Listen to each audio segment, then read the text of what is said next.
আসসালামু আলাইকুম। আশা করি আমার ছোট ভাই ও বন্ধুরা সবাই অনেক ভালো আছো। আজকে আলোচনা করা হবে রাজশাহী বোর্ড এর 4 নম্বর question right form of verb. Right form of ভার্বের ক্ষেত্রে আমাদের স্টুডেন্টদের মধ্যে অনেক বেশি ভয়, অনেক বেশি রুলস করতে হয়। এবং আজকে যদি আমি তোমাদের বলি যে রাইট ফর্ম অফ ভার্বের একটা রুলসও নেই, সত্যিকার অর্থে রাইট ফর্ম অফ ভার্বের কোনো রুলস নাই, তাহলে আসলে কিভাবে আমরা রাইট ফর্ম অফ ভার্ব করব? ওকে, পুরো ক্লাসটা টেনে না দেখে পুরোটাই দেখো। ওকে, অবশ্যই এখান থেকে তুমি কিছু সুবিধা পাবে। ওকে, আমরা আলোচনা করব রাইট ফর্ম অফ ভার্বের প্রশ্নটা দিয়ে। আমাদের যেই প্রশ্নটা করা হয়েছে এই প্রশ্নটাতে আমাদের উত্তর লুকায় আছে। কি বলছে? রিড দ্য টেক্সটটা পড়ো and fill in the gaps, এবং গ্যাপসগুলো পূরণ করো with the correct form of verbs, ভার্বের সঠিক ব্যবহার দিয়ে, as per subject and context. Okay, সুন্দর কথা। এখন আমাদের এখানে প্রশ্ন যে আমাদেরকে পড়তে বলছে টেক্সটকে, এটা আমাদের যুক্তি। ওকে, এটা একটা আমাদের যুক্তি যে আমাদেরকে পড়তে বলছে টেক্সটকে, এবং দেখো রাইট ফর্ম অফ ভার্ব করতে বলছে কি অনুযায়ী? সাবজেক্ট অনুযায়ী এবং কনটেক্সট অনুযায়ী। প্রশ্নটা আসলে কি? তাহলে আমাদের সাবজেক্টের বিষয়টাকে করে নিই। সাবজেক্টের যে বিষয়টা আমাদের মনে রাখতে হবে, সাবজেক্ট যদি আমার সিঙ্গুলার হয়, অর্থাৎ সাবজেক্টটা সিঙ্গুলার, অবশ্যই ভার্বটা আমাদের সিঙ্গুলার করতে হবে। এটা আমাদের বেসিক একটা রুলস। যদি সাবজেক্ট সিঙ্গুলার হয় তাহলে ভার্বটা কী হবে? সিঙ্গুলার হবে। সাবজেক্ট যদি অ্যাক্টিভ হয়, অর্থাৎ সাবজেক্টটা যদি আমাদের কি হয়? অ্যাক্টিভ হয়, তাহলে ভার্বটা আমাদের কি হবে? অ্যাক্টিভ হবে। সাবজেক্টটা যদি আমাদের প্যাসিভ হয়, তাহলে অবশ্যই ভার্বটা আমাদের কি করতে হবে?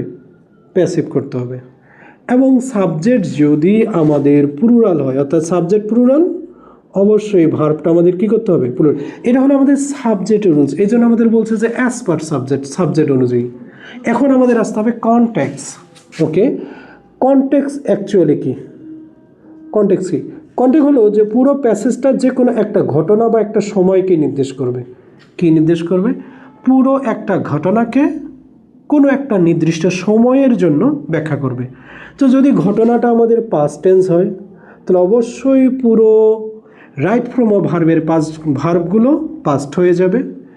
যদি প্রেজেন্টের হয়, তাহলে অবশ্যই মনে রাখতে হবে যে সম্পূর্ণ টেক্সটার ভার্বগুলো প্রেজেন্ট হয়ে যাবে। এবং যদি অথবা ফিউচার থাকে, তাহলে আমাদের কি করতে হবে? ফিউচারের ক্ষেত্রেও সম্পূর্ণ ভার্ব আমাদের ফিউচার হবে। তো বেশিরভাগ ক্ষেত্রে আমাদের ফিউচার হয় না, প্রেজেন্ট এবং ফিউচার দুটা মিলেই থাকে, অথবা প্রেজেন্ট এবং পাস্ট দুটা মিলেই থাকে। তো অধিকাংশ সময় টেক্সটটা আমাদের পাস্টের হয়, অথবা টেক্সটটা আমাদের প্রেজেন্ট হয়। যদি আমরা সিদ্ধান্ত নিয়ে নিই যে টেক্সটটা আমাদের প্রেজেন্ট, তাহলে পাস্ট কখন হবে? পাস্ট তার চেনার উপায় নিয়ে আসবে। যদি টেক্সটটা হয় আমাদের পাস্ট, তাহলে প্রেজেন্ট কখন হবে? যে প্রেজেন্ট তার চেনার উপায় নিয়ে আসবে।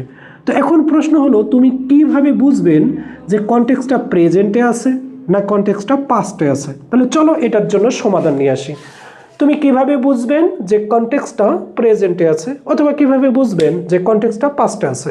পুরো টেক্সটটাতে যদি কোনো একটা ভার্বকে তুমি খুঁজে পাও, আবার বলি, পুরো কনটেক্সটটাতে বা পুরো টেক্সটটাতে কোনো একটা ভার্বকে যদি তুমি খুঁজে পাও যে প্রেজেন্টে আছে, তো অবশ্যই সবগুলো ভার্ব প্রেজেন্ট হওয়ার সম্ভাবনা বেশি থাকে। এবং কোনো একটা ভার্ব যদি পাস্টে থাকে, অবশ্যই সম্পূর্ণ ভার্ব পাস্ট হওয়ার সম্ভাবনা বেশি থাকে। এখন প্রশ্ন হচ্ছে যে তুমি কিভাবে ডিসিশন নেবেন যে টেক্সটটা প্রেজেন্ট অথবা পাস্ট? এটার জন্য অবশ্যই দেখতে হবে ঘটনাটা কোন সময়ের। যদি প্রেজেন্টের হয় প্রেজেন্ট, পাস্টের হলে পাস্ট, এবং ফিউচারের হলে ফিউচার। চলো আমরা এই বিষয়টাকে আগে ক্লিয়ার করি যে টেক্সটটা আমাদের প্রেজেন্ট না টেক্সটটা আমাদের পাস্ট। ওকে, সুন্দর কথা, চলে আসি। তো এখানে আমাদের বোঝা যাচ্ছে যে আমরা কোনো একটা ভার্বকে খুঁজে বার করি যেই ভার্বটা আসলে ব্যবহার করা হয়েছে। এখানে আমরা যদি এখানে দেখি একটা ভার্ব অফার্স আছে, অফার্স অবশ্যই আমাদের ভার্বের present form. Okay, thank you. আমরা ক্লিয়ার বুঝতে পারতেছি যে ভার্বটা আমাদের প্রেজেন্ট, এবং অন্য কোনো ভার্ব আছে, আরেকটা আছে ইট ইজ টাইম আছে, এটা আমাদের ভার্বের প্রেজেন্ট ফর্ম। এছাড়া আর কোথায় আমার মনে হচ্ছে না, যে যদি থাকে থাকলো। তো আমরা তো সিদ্ধান্ত নিতে পারি এখন যে আমাদের টেক্সটটা প্রেজেন্ট, যেহেতু আমরা প্রেজেন্টের আমরা কি পেয়েছি, ভার্ব পেয়েছি। তাহলে আমরা আলোচনা করি এখন, অ্যান্সারগুলো আমরা লিখব। Number A, the life of our farmer, আমাদের কৃষকদের জীবন। তাহলে এখানে আমাদের বি ভার্ব আছে। এখন আমার প্রশ্ন হচ্ছে, অনেকে ভুল করে আওয়ার ফার্মার্স অনুযায়ী ভার্বটাকে করে, আসলে এটা না আমাদের জীবনটাকে বোঝাচ্ছে, আওয়ার ফার্মারকে বোঝাচ্ছে না। যদি আমাদের ফার্মারকে বোঝাতো তাহলে আওয়ার ফার্মার্স এদিকে থাকতো। তো যেহেতু আমাদের আওয়ার ফার্মার্স এদিকে আছে, প্রিপজিশনের অর্থ অনুযায়ী পিছনের অংশটা সামনের অংশকে কি করে, যুক্ত করে। তো the life of our farmer, আমাদের কৃষকদের জীবন। তাহলে আমাদের কৃষকদের জীবন, তাহলে আমাদের জীবনটাকে বোঝাচ্ছে। ভার্ব সাবজেক্ট আমাদের সিঙ্গুলার, তাহলে অবশ্যই বি ভার্ব বলতে এম, ইজ আর ওয়াজ আর, যেহেতু প্রেজেন্ট টেন্সের কনটেক্সট, এই জন্য আমাদের ভার্বটা হবে কি, is. Okay, thank you. Number B, the life of our farmer full of hardship, আমাদের কৃষকদের জীবন পরিশ্রমে ভরপুর, অর্থাৎ পরিশ্রমে ভর্তি। মেনি এ ফার্মার, তো সুতরাং আমরা দেখি এখানে এ ফার্মার আছে। মেনিটা সাধারণত এটা ব্যবহারের অনেকজন কৃষকদের মধ্যে যে কোনো একজন কৃষককে বোঝাচ্ছে, সুতরাং ভার্বটা আমাদের সিঙ্গুলার। আমরা জানি প্রেজেন্ট ইনডিফিনিট টেন্সের নেগেটিভ হলো does not. Okay, many a farmer doesn't know how to cultivate, অর্থাৎ আমাদের অনেক কৃষকই জানে না কিভাবে চাষাবাদ করতে হয় সায়েন্টিফিক্যালি। এটা একটা আমাদের অ্যাডভার্ব যা তার পূর্বের ভার্বকে নির্দেশ করছে। ওকে, তাই many a farmer doesn't know how to cultivate scientifically, আমাদের অনেক কৃষকই জানে না কিভাবে বৈজ্ঞানিকভাবে চাষাবাদ করতে হয়। দে সাবজেক্ট কি, প্লুরাল, তাহলে যা আছে তাই অবশ্যই সি নাম্বারের ওয়ার্ড, অর্থাৎ তারা কাজ করে hard from down to dusk, সকাল থেকে সন্ধ্যা পর্যন্ত তারা কাজ করে। বাট দে আর টয়েল, কিন্তু তাদের পরিশ্রম ড্যাশ গো আওয়ে। এখানে বাট দে আর টয়েল বলতে আসলে আমাদের দে আর টয়েল, এটা হলো আমাদের সিঙ্গুলার ফর্ম। সিঙ্গুলার হলে কি হবে, যেহেতু আমাদের এখানে গো আছে, গোটা হয়ে যাবে আমাদের goes, GOES, goes. Okay, thank you. E number, goes away due to lack of scientific knowledge, অর্থাৎ দূরে সরে যায় বৈজ্ঞানিক জ্ঞানের অভাবে। Our government offers, আমাদের সরকার অফার দেয় a lots of opportunity, প্রচুর পরিমাণ সুযোগ সুবিধা to them, তাদেরকে with a view to, উদ্দেশ্য কি, with a view to E number. সাধারণত উইথ এ ভিউ টু আমাদের একটা প্রিপজিশন আমাদের মনে রাখা লাগবে, যে প্রিপজিশনের ক্ষেত্রে ভার্বের সবসময় কি হয়, আইনজি যুগে। তাহলে এলিমিনেটিং হবে, এলিমিনেটিং, অর্থাৎ ভার্বের আইনজি যুগ। এলিমিনেটিং দেয়ার সাফারিং, অর্থাৎ সরকার প্রচুর পরিমাণ সুযোগ সুবিধা দিয়েছে তাদেরকে এই উদ্দেশ্যে যে তাদের সাফারিংগুলো কি হবে, মূলোৎপাটন ঘটবে, শেষ হয়ে যাবে। আনফর্চুনেটলি, দুর্ভাগ্যবশত, দে তারা, সাবজেক্ট কি সিঙ্গুলার না প্লুরাল, সুতরাং কি হবে, ভার্বের নেগেটিভ এফ নাম্বারে তাহলে হবে ডু নট। কেন, সাবজেক্টটা প্লুরাল, এই জন্য আমাদের করতে হবে কি, ডু নট অ্যাভেল, কিন্তু তারা আসলে ডু নট অ্যাভেল, তারা আসলে পায় না, তাদের যে সুযোগ সুবিধা পাওয়ার কথা তারা সেটা পায় না। G number, themselves of this opportunity.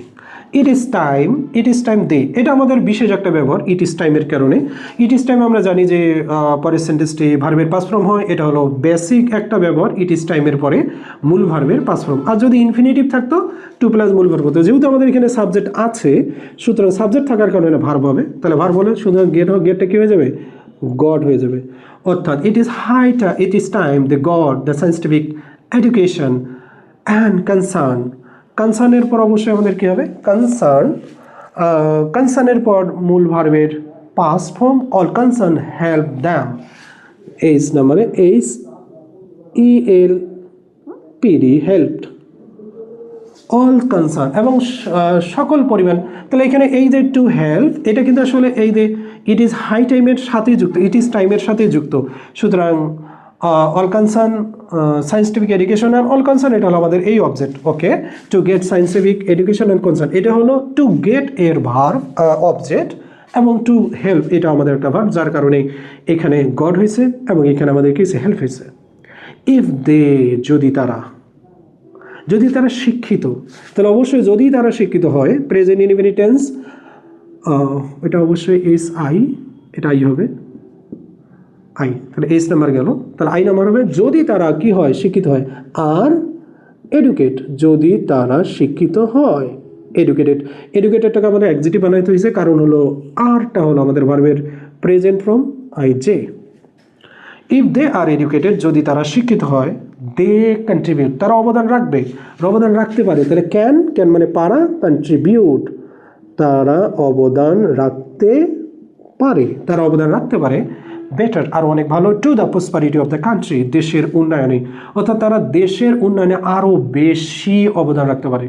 The prosperity of our country, আমাদের দেশের উন্নতি। তাহলে আমাদের প্রসপারিটি এটা হলো আমাদের প্রথম সাবজেক্ট, পিছনের অংশটা নয়। তাহলে আমাদের দেশের উন্নতিটা কি হয়, যে কে লাইস, LIS লাইস নিহিত হয়।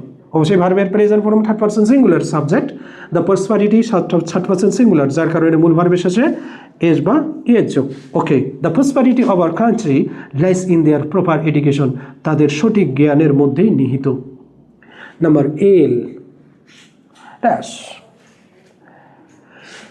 Educate a farmer. তাহলে আমাদের মূলত ভার্ব হবে, আমাদের মূল ভার্ব হবে মিনস, এটা হলো মেইন ভার্ব। তার কারণে পূর্বে আমাদের তৈরি করতে আছে সাবজেক্ট, আর সাবজেক্ট তৈরি করার ক্ষেত্রে মনে রাখতে হবে ইনফিনিটিভ ব্যবহার করতে হবে ভার্বের আইনজি যোগ। এডুকেটিং এ ফার্মার, ভার্বের আইনজি যোগ হবে, এটা হলো আমাদের নাউন এডুকেটিং। সাধারণত মনে রাখতে হবে সাবজেক্টের জায়গায় যদি কোনো ভার্ব থাকে ভার্বের আইনজি যোগ, সাবজেক্টের জায়গায় যদি কোনো ভার্ব থাকে আইনজি যোগ। তাহলে কি হচ্ছে, এডুকেটিং এ ফার্মার মিনস, অবশ্যই থার্ড পারসন সিঙ্গুলার নাম্বার মিনসের কোনো পরিবর্তন হবে না, এম নাম্বারে হলো means. Farmer means educating A family and a nation, একজন কৃষককে শিক্ষিত করা অর্থই হলো একটা পরিবারকে এবং একটা জাতিকে, একটি পরিবারকে এবং একটা জাতিকে শিক্ষিত করা। অ্যান্ড ইট, অবশ্যই থার্ড পারসন সিঙ্গুলার, মূল ভার্বের শেষে এস বা ইয়ের যোগ। তাহলে result, RESULTS, results, it results in greater success in every sector of the country, দেশের প্রত্যেকটা সেক্টরে একটা বড় সাকসেসের মধ্যে এটার কি হবে, ফলাফল আসবে।